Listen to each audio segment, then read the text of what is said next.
It's Don here from the board. Thanks for coming along and checking out this video.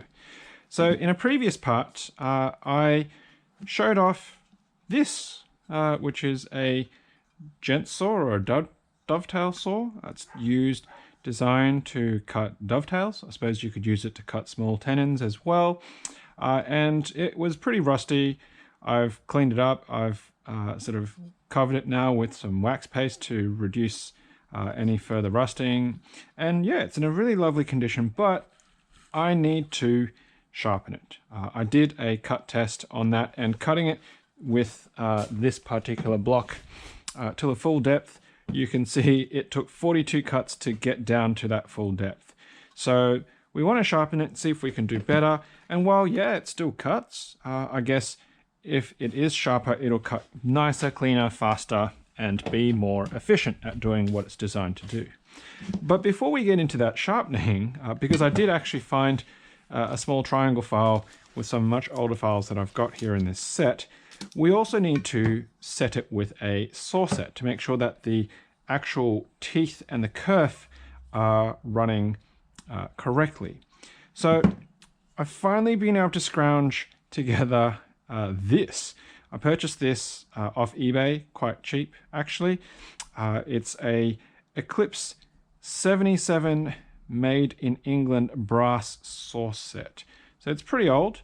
It seems to be moving and running quite well, but I do want to take it apart and I do want to clean it, and then I'll be able to give it a try. But I will need to also make another jig that is actually going to hold this, because the way that the saw set works is it will sit over the teeth, you will line up the teeth, and then by squeezing this, it bends the actual tooth of the saw left, well, it bends it away, but what you want to do is you want to do it alternating, so you end up with a left and right bend to give you a width of the cut, and that will reduce binding on the actual saw when you cut, and it sort of will just help clear and make good clean cuts. Now I can see that there has been a saw set applied to this because it is shinier on every second tooth on one side and a little bit so visible on this side. And what that means is when I was actually cleaning this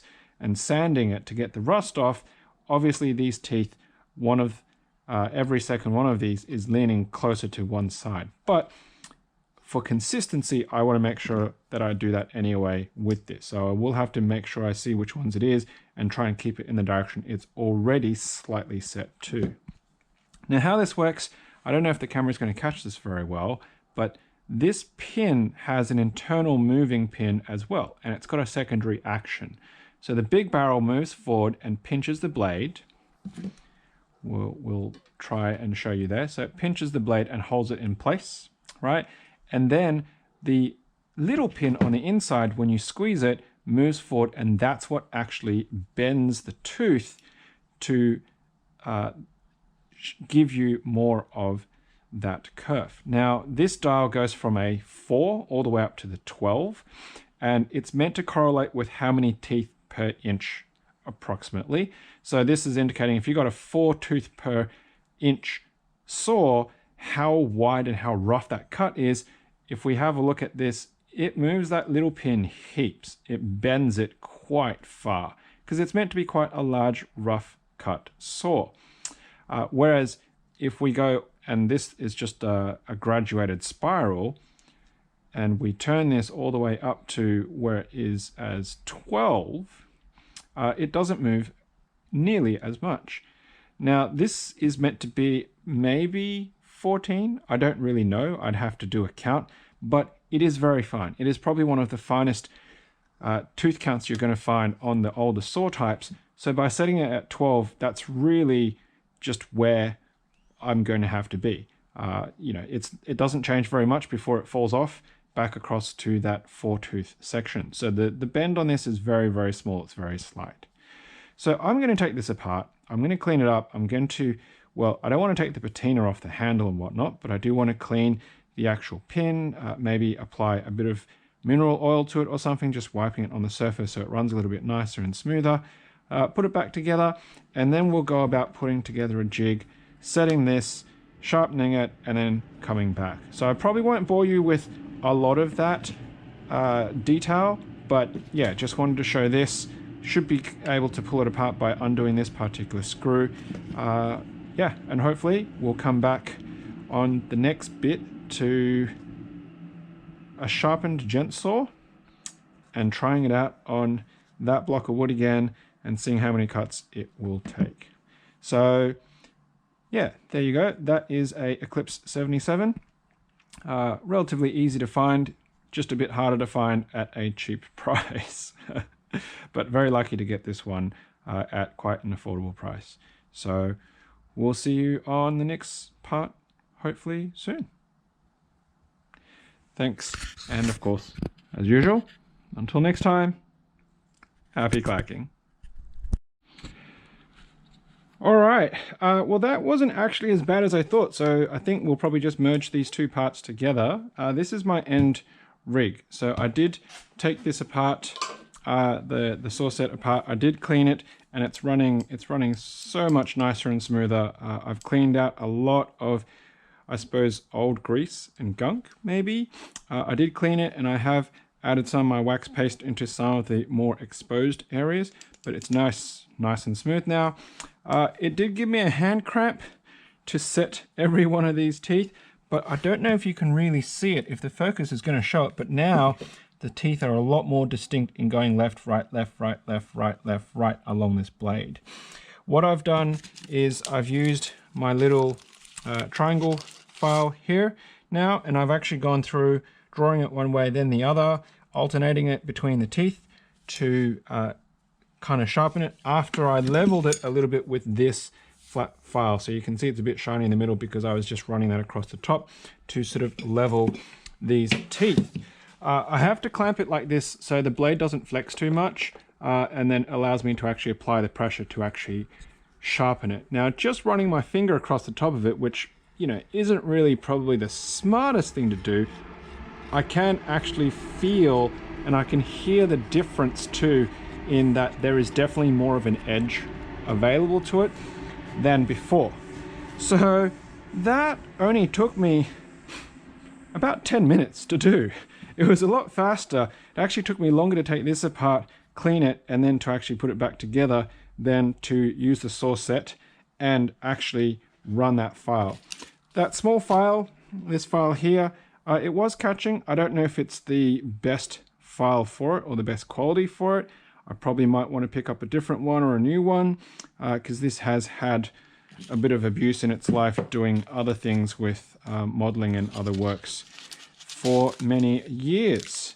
As you can see, the rest of the set has had some abuse too. So let's take it out of this particular simple two-piece clamping that I've got it in.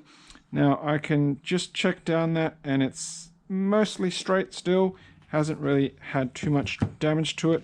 Let's put some of these scraps aside and bring back the block. Okay, so what we did with this one before, as I mentioned in the previous part, is this was 42 cuts to get to the full depth of the blade. So let's see. I'm going to clamp this down nice and firm. I haven't unclamped this at all, so it's exactly the same as it was before on how we will go with this. So I guess we'll just draw it backwards first, just to get an edge on that and see how that goes. Just make sure I got a groove there. Yep. 1, 2.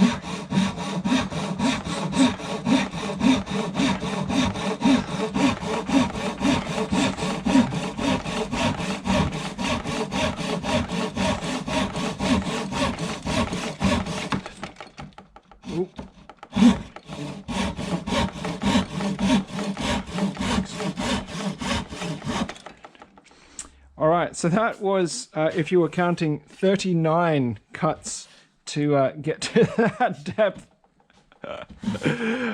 Honestly, a 3-cut difference, 39 to 42, isn't huge. It's definitely not as sharp as I guess I was hoping it might improve to, but 3 cuts is still 3 cuts. That's nearly a 10% improvement. Maybe because this is actually closer to the center, a little bit firmer. I don't know. That's am I clutching at straws? Maybe. So let's go 39 on that one. Maybe let's try it right next to this original one. Just but look at that. There's a knot. There's a knot over there. I'm trying to cut through the middle of a knot. Okay, that is probably not a fair comparison. Maybe let's aim for right next to the 42, in the middle of the 42 there, where there isn't a knot, and we'll see how that goes. 1, 2.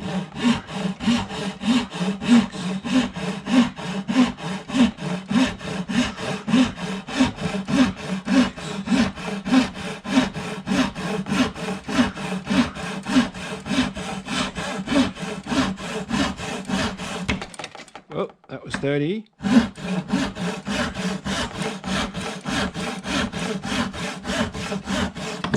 That was 40.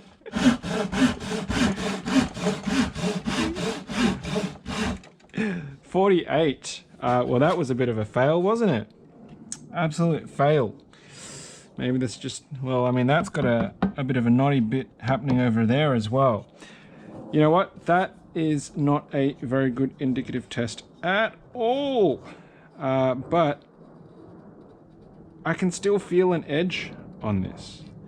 So despite the fact that I have done some sharpening on it, it doesn't feel like it's sharper with the cut count, but in terms of it running smoothly, what I can say, really interestingly, is the actual kerf is wider. So the saw set has definitely done its job, because if you look at how wide this new cut is, it's just under a mil, whereas yeah, that is probably closer to like 3/4 of a mil. The depth of that cut is, it's really hard to see, but it is distinctly wider. Maybe on the front view you might be able to see that that's much thinner on the original, and then with the saw set that is much thicker. So it is actually taking material, a lot more material out from the cut, and I guess maybe that could be potentially why it's taking more. I don't know. Bit of a weird one. But look, at the end of the day, 2 things have happened. 1, I've got to have some practice with this, and I've cleaned it, and it works, and it's definitely made a difference because the kerf is wider. And 2, I've got to practice sharpening, despite that the efforts of my sharpening are not there. Maybe let's just have a quick practice of cutting a dovetail angle. I don't know, here's just a random dovetail angle there. I don't obviously have the other half of that, but we'll see how that looks.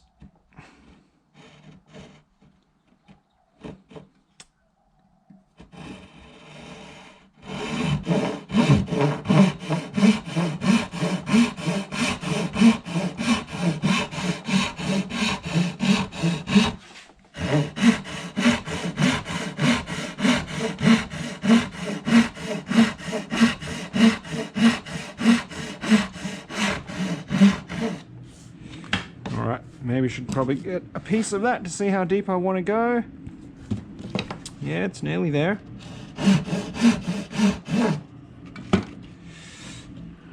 Okay, so that looks about right. I should probably, you know, mark that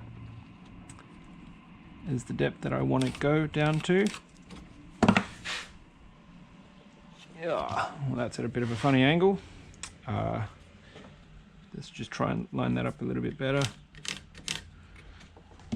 You know what? It's still at that funny angle because that block of wood probably isn't leveled on both sides.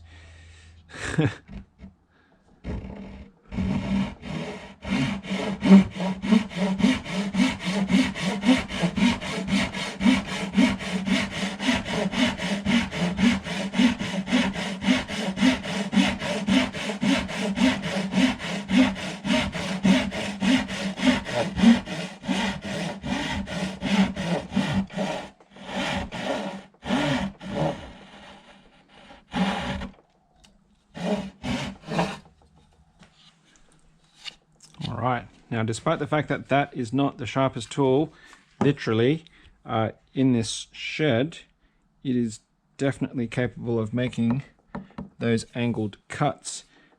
So now I guess, how would I normally break that out? I would probably start to chisel that away.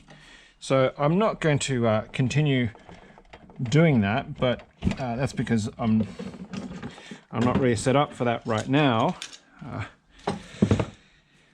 But I just want to show you that yeah, those cuts look good, look clean, they look straight. And if I was to actually take that out and sort of make the cut right through the middle of that knot, I would be able to have the first portion of a dovetail to fit. So there you have it. There is a Gents Saw up and running. Now I need to practice dovetails, and we will put something together. What I've got in mind is possibly a keyboard stand. So there will be a angled piece this way that the keyboard will sit on, and then there will be a backing that will hold the two legs of it, and it would actually be a dovetail join. So that's kind of my thought process. I will need to get a bit of practice in on making some dovetails with some scrap here, obviously, that you can see, before I sort of start going into doing a bit of a video around making the leg shape, cutting the dovetails, and hopefully being able to press a piece to fit that and make a working keyboard stand. So now that this is kind of there, I might need to do a bit more sharpening practice on it. And this is there, and this is working now. Feeling good, and good exercise, that's for sure. So that's it for cleaning up and fixing up this Gents Saw, getting it running again. Thank you for checking out this video. If you like seeing this kind of stuff, if I'm fixing up these tools, bringing them back to life and giving them another chance to do what they were designed for, instead of sitting around in somebody's collection looking pretty, hit that like button, hit that bell notification to see more of this kind of stuff and any other keyboard stuff. And yeah, of course, as always, until next time, happy clacking.